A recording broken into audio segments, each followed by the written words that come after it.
नमस्कार विद्यार्थी मित्रांनो, आज आपण कवी द भा धामनस्कर लिखित वस्तू ह्या कवितेबद्दल शिकणार आहोत। सर्वप्रथम आपण धामनस्करांबद्दल थोडंसं बघूया। कवी द भा धामनस्कर यांचा जन्म 1960 साली झालेला आहे। प्रसिद्ध कवी, भावोत्कटता, चिंतनशीलता व प्रांजळपणा यामुळे धामनस्कर यांच्या कविता वाचकांच्या मनाला स्पर्श करतात। खास करून त्यांच्या कवितेबद्दल बोलायचं झाल्यास त्यांच्या कवितेमध्ये वेगवेगळे भाव उत्पन्न झालेले दिसतात। नंतर प्रत्येक कवितेमध्ये तुम्हाला काही ना काहीतरी गोष्टीचं चिंतन करावं लागतं, म्हणजेच एक प्रकारे प्रबोधन करण्यासाठी त्यांच्या कविता आपल्याला दिसतात। चिंतनशीलता आपण ज्याला म्हणतो, आणि प्रांजळपणा, अतिशय सत्यपणाने बोलणं कोणत्याही गोष्टीबद्दल, याला आपण प्रांजळपणा म्हणतो। तर हे सर्व भाव त्यांच्या कवितेमध्ये असल्यामुळे त्यांच्या कविता वाचकांच्या मनाला स्पर्श करतात। सामाजिक तणावांमुळे आलेली अस्वस्थता व्यक्त करताना संवेदनक्षम मनाला येणारी व्याकुळता आणि अभिव्यक्तीतील संयम ही त्यांच्या कवितेची वैशिष्ट्ये होत। समाजामध्ये वावरताना आपल्याला विशिष्ट तणाव, अस्वस्थता यासारख्या गोष्टींना सामोरं जावं लागतं, आणि त्यामुळे आपलं जे काही संवेदनक्षम मन आहे त्यामध्ये येणारी व्याकुळता आणि अभिव्यक्तीतील संयम ह्या त्यांच्या कवितेच्या वैशिष्ट्यांमधील काही वैशिष्ट्य सांगता येतील। त्यांची कविता 1980 साली प्रथम कविता दशकाची या संग्रहातून ठसठशीतपणे वाचकांच्या परिचयाची झाली। वयाच्या 20व्या वर्षीच बघा, 1960 साली जन्माला आलेल्या धामनस्कर यांनी 1980 साली कविता दशकाची हा जो त्यांचा कविता संग्रह लिहिला आहे, त्यावेळी ते फक्त 20 वर्षाचे होते। म्हणजे वयाच्या 20व्या वर्षीच त्यांनी जो हा कविता संग्रह लिहिला, त्या कविता संग्रहातून त्यांच्या कविता वाचकांच्या परिचयाच्या झाल्या। प्राक्तनाचे संदर्भ व बरेच काही उगवून आलेले हे त्यांचे कविता संग्रह प्रकाशित झालेले आहेत। या ठिकाणी आपण जी वस्तू नावाची कविता आज शिकणार आहोत, ही कविता मुक्तछंद या प्रकारातील आहेत। इंग्रजीमध्ये जसं फ्री वर्स असं आपण म्हणतो, तसं मराठीमध्ये सुद्धा कवितेमध्ये कुठल्याही प्रकारचा अलंकार, छंद वापरलेला नसेल तर त्याला आपण मुक्तछंद असं म्हणतो। बऱ्याच वेळेला मुक्तछंद प्रकारची कविता वाचताना आपण एखादा पाठ वाचत आहोत, धडा वाचत आहोत असं वाटतं, म्हणूनच त्याला मुक्तछंद म्हटलेले। कुठलाही यमक, रूपक, अलंकार त्यामध्ये वापरलेले नसतात, म्हणूनच त्याला मुक्तछंद प्रकारची कविता असं म्हणतात। तर त्यांची ही वस्तू कविता सुद्धा मुक्तछंद प्रकारातील आहे। कोणत्याही निर्जीव वस्तूशी मानवी भावना जोडली गेली की ती वस्तू अनमोल ठरते। आपण सुद्धा घरामध्ये वेगवेगळ्या वस्तू वापरतो, मग तो फ्रीज असेल, वॉशिंग मशीन असेल, मिक्सर असेल, टेबल, खुर्ची, लॅपटॉप, मोबाईल, अगदी कित्येक वस्तू आपण वापरत असतो रोजच्या जीवनामध्ये।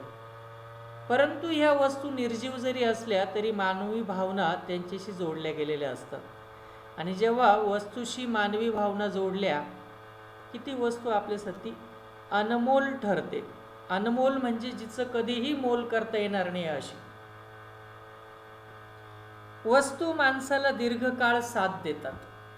तुम्ही ऐकलं असेल, बऱ्याच वेळेला तुमचे आईवडील सांगतात की आपल्या आजोबाच्या काळातील हे कपाट आहे, किंवा माझ्या वडिलांनी दिलेलं घड्याळ आहे। म्हणजेच वस्तू माणसाला दीर्घकाळ साथ देतात। व्यक्ती आणि वस्तू यांच्यामध्ये एक अतूट नाते तयार होते. त्यामुळेच थोर व्यक्तींच्या वापरातील वस्तू पुढे संग्रहालयात जतन केल्या जातात. बघा, कुठली व्यक्ती आणि ती व्यक्ती वापरत असलेल्या वस्तू यामध्ये एक अतूट नातं तयार होत असतं.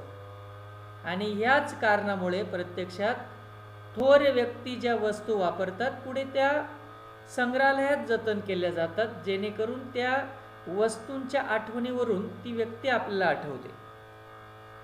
मग तो गांधीजींचा चष्मा असेल, किंवा ते वापरत असलेली काठी असेल, किंवा इतरही अनेक व्यक्ती आहेत.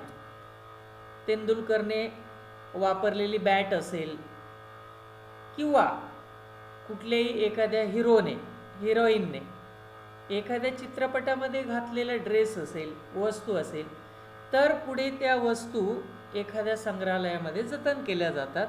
म्हणजेच अशा थोर व्यक्ती जरी राहिल्या नाही, त्यांच्या मृत्यूनंतरही त्या वस्तूंच्या साहाय्याने आपण त्या व्यक्तींची छवी, एक प्रकारे ज्याला आपण म्हणतो, ती आठवत असतो. त्या व्यक्तीच्या जीवनाला आठवत असतो. वस्तूंनाही भावना असतात हे समजून वस्तू वापराव्यात. निर्जीव वस्तूला भावना नसतात, परंतु या ठिकाणी कविमन खूप वेगळं असतं. कवीचं मन कधीही कोणाला कळू शकत नाही. कवी या ठिकाणी आपल्याला सांगतात की वस्तूला सुद्धा भावना असतात, असं समजून आपण त्या वस्तू वापरायच्या. प्रत्यक्षात जरी त्यांना भावना नसतील, आपल्याला तर भावना आहे ना. मग त्या वस्तू वापरताना त्या वस्तूला सुद्धा भावना आहे असं समजून जर आपण त्या वस्तू वापरल्या, तर त्या वस्तूशी स्नेह जास्त निगडित होतो. वस्तूशी निगडित स्नेह जपावा ही भावना कवितेतून त्यात व्यक्त होते. तर मग या ठिकाणी जर आपण ती वस्तू काहीतरी भावना आहे असं समजून वापरली, तर नक्कीच त्या वस्तूशी निगडित स्नेह जपला जातो, असं या कवितेतून आपल्याला शिकायचं आहे.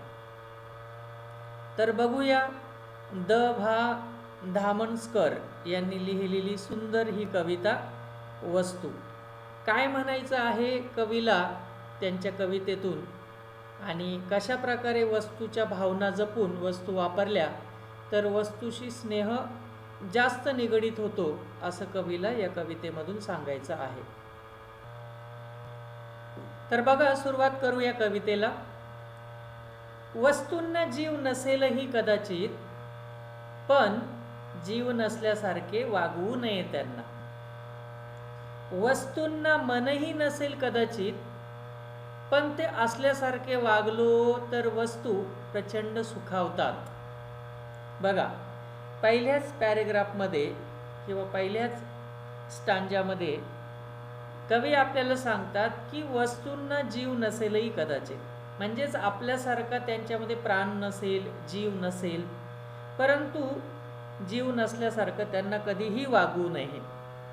म्हणजेच जसं आपण एखाद्या जिवंत व्यक्ती असेल, प्राणी असेल, झाड असेल, त्यांना ज्या पद्धतीने वागवतो, त्याचप्रमाणे भले वस्तूमध्ये जीव नसेल तरीही त्यांना जीव नसल्यासारखं वागवू नये. वस्तूंना मनही नसेल कदाचित, पण ते असल्यासारखे वागलो तर वस्तू प्रचंड सुखावतात. जसं वस्तूमध्ये जीव नसतो तसं वस्तूंना मनही नसेल कदाचित, पण ते असल्यासारखं जर आपण वागलो, म्हणजेच भलेही वस्तूला मन नसेल परंतु त्या वस्तूलाही मन आहे असं समजून जर आपण त्यांच्याशी वागलो तर वस्तू खूप सुखावतात, म्हणजे त्या वस्तूला बरं वाटतं.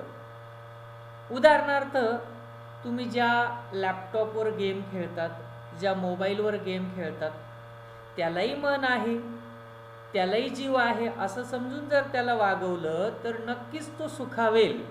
म्हणजेच थोडक्यात तो जास्त काळ टिकेल, असं कवीला यातून सांगायचं आहे. पुढच्या पॅरेग्राफकडे वळूया. वस्तू निखालस सेवकच असतात आपल्या.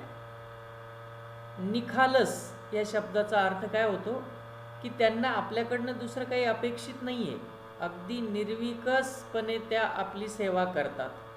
वस्तू निखालस सेवकच असतात आपल्या, तरीही बरोबरीचाच मान द्या त्यांना. म्हणजे जसं आपला एखादा नोकर असतो, आपण त्याला कधीच बरोबरीचा मान देत नाही, परंतु असेही लोक समाजात तुम्हाला सापडतील की एखाद्या नोकराला आपल्या घरच्या मेंबरसारखं, सदस्यासारखं वागवतात.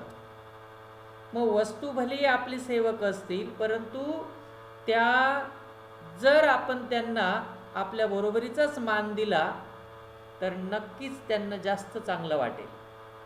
म्हणजे आपल्यासारखं भलेही त्यांना मन नसेल, परंतु ते जास्त काळ टिकतील, हेच त्यात या वाक्यातून लेखकाला पुढे सांगायचं आहे. वस्तू निखालस सेवकच असतात आपल्या, तरी बरोबरीचाच मान द्या त्यांना. वस्तूंना वेगळी स्वतंत्र खोली नको असते, त्यांना फक्त आपल्या मानलेल्या जागेवरून निष्कासित न होण्याची हमी द्या. निष्कासित म्हणजे काढून टाकणे, जागा बदलणे. आपण जसं म्हणतो की एखाद्या व्यक्तीला निष्कासित केलेलं आहे त्या ठिकाणाहून, म्हणजेच काढून टाकलेलं आहे. तसंच लेखक असं म्हणतात, कवी या ठिकाणी आपल्याला असं सांगतात की वस्तूंना अशी वेगळी स्वतंत्र खोली नको असते, त्यांना तुम्ही एक हमी द्या. कोणत्या गोष्टीची हमी द्या? की आपल्या मानलेल्या जागेवरून ते निष्कषित होणार नाही, त्यांची नेहमीची जी जागा असेल ती बदलली जाणार नाही, याची वस्तूला हमी द्या. म्हणजेच एखादा डायनिंग टेबल जिथे असेल तो कायम तिथेच राहिला पाहिजे, उचलून कुठेतरी त्याला कोपऱ्यात टाकायचं किंवा रोज रोज त्याची जागा बदलायचं असं करू नका. म्हणजेच भलेही त्यांना स्वतंत्र खोली नको असेल, परंतु त्यांच्या आपल्या मानलेल्या जागेवरून त्या निष्कषित होणार नाही, त्या हलणार नाही, त्यांची जागा बदलली जाणार नाही, याची कृपया त्यांना हमी द्या. म्हणजेच थोडक्यात वस्तूला तुम्ही आपल्या बरोबरीने वागवा, भलेही त्यांना स्वतंत्र खोली नको असते, परंतु त्यांची जी रोजची जागा आहे ती बदलली जाणार नाही, ती कायम तिथेच राहील, अशी तुम्ही व्यवस्था करा. म्हणजेच थोडक्यात त्यांना आपल्या जागेवरून न हलवण्याची एक प्रकारे तुम्ही हमी द्या, असं आपल्याला कवी सांगतात. पुढच्या पॅरेग्राफकडे वळूया. वस्तूंनाही असते आवड स्वच्छ राहण्याची, हे हातांना लक्षात ठेवायला सांगा. वस्तूंना जपावे, लाडावूनही ठेवावे त्या पुढे जाऊन, त्याच जिवंत ठेवणार आहे आपला स्नेह नंतरच्या काळातही. बघा, पुढे लेखक आपल्याला काय सांगतात की वस्तूंनाही असते आवड स्वच्छ राहण्याची. थोडक्यात चित्रामध्ये सुद्धा दिसतंय बघा, वस्तूंना स्वच्छ केलं पाहिजे. म्हणजेच वस्तू आपण फक्त वापरतो, परंतु त्यांना स्वच्छ ठेवण्याची, त्यांना आठवड्यातून 4 दिवसातून एकदा फडकं मारण्याची सुद्धा आपल्याला आठवण राहत नाही. ज्या वस्तूंमुळे आपलं जीवन अतिशय सुखकर झालंय, त्या वस्तूंना आपण नियमितपणे स्वच्छ केलं पाहिजे, त्यांची काळजी घेतली पाहिजे, हेच आपल्याला कवीला या वाक्यातून सांगायचं आहे. तर वस्तूंनाही असते आवड स्वच्छ राहण्याची, हे हातांना लक्षात ठेवायला सांगा. म्हणजेच थोडक्यात आपल्या हातांना सांगा की आठवणीने त्यांना कधीतरी एक फडकं तरी मारा, स्वच्छ करा, हे लक्षात ठेवायला सांगा हातांना. नंतर वस्तूंना जपावे, लाडावूनही ठेवावी त्या पुढे जाऊन. म्हणजेच वस्तू वापरताना तुम्ही अगदी काळजीपूर्वक वापरा, त्यांना जपा, म्हणजे एक प्रकारे त्यांचे लाडच पुरवा, असं त्या पुढे जाऊन आपल्याला कवी सांगतात. त्याच जिवंत ठेवणार आहे आपला स्नेह नंतरच्या काळातही. म्हणजे जेव्हा आपलं जीवन संपत येणारे, म्हातारपण येणारे, तेव्हा त्याच वस्तू तो स्नेह नंतरच्या काळामध्ये जिवंत ठेवणार आहे. म्हणजेच म्हातारपणामध्ये जेव्हा आपली मुलं किंवा आपले नातेवाईक असतील, सगळे एक एक करून सोडून जातात, परंतु शेवटपर्यंत टिकतात त्या आपल्या वस्तू, ज्यांनी आपल्याला आयुष्यभर सुख समाधानाचं आयुष्य दिलेलं असतं किंवा जीवन दिलेलं असतं. नंतरच्या काळामध्ये ज्या स्नेह जपणार आहे त्या म्हणजे त्याच वस्तू असतात. म्हणूनच त्यांना जपून ठेवा, त्यांचे लाड करा, आणि त्यांनाही स्वच्छतेची आवड असल्यामुळे नियमितपणे त्यांच्यावरनं हात फिरवा, फडकं मारा, स्वच्छ करा, असं आपल्याला कवी या ठिकाणी सांगतो. शेवटच्या पॅरेग्राफकडे वळूया. आयुष्य संपले की वस्तूंनाही आजवरच्या हक्काच्या घरात राहू देत नाहीत, तेव्हा कृतज्ञतापूर्ण निरोपाचा त्यांचा हक्क शाबूत ठेवावा. आता माणसाला आयुष्य असतं, प्राण्याला आयुष्य असतं, कधी ना कधी ते संपणार असतं. म्हणजे अगदी मनुष्याचं आयुष्य संपलं तरी त्याला घरातून बाहेर काढावंच लागतं, तिरडीवर ठेवावंच लागतं आणि स्मशानभूमीत जाऊन जाळावं लागतं, किंवा प्रत्येक धर्माप्रमाणे जो काही विधी असेल त्याप्रमाणे आपण करतो. एखादा व्यक्ती मेला, त्याने कितीही संपत्ती ठेवली म्हणून काही त्याचा देह आपण घरामध्ये साठवून नाही ठेवत. तसंच वस्तूंचं सुद्धा असतं, त्यांचंही कधी ना कधीतरी आयुष्य संपणार असतं. म्हणून आयुष्य संपले की वस्तूंनाही आजवरच्या हक्काच्या घरात राहू देत नाहीत, ही प्रत्येकाचंच असतं. मग वस्तूचं आयुष्य संपणे म्हणजे काय, की समजा एखादा तुमचा डायनिंग टेबल असेल, तो खूप वेळा मोडला, त्याचा पाय तुटला, रिपेअर केला आणि आता इतका खराब झाला आहे की तो वापरता येण्याजोगा नाही आहे, म्हणजेच आता त्याचं आयुष्य संपलं. किंवा एखादा तुमचा मोबाईल असेल, बिलकुलच काम करत नाही आहे, तो आता हँग होतो आहे किंवा चालूच होत नाही, म्हणजेच त्या वस्तूचं आयुष्य संपलं.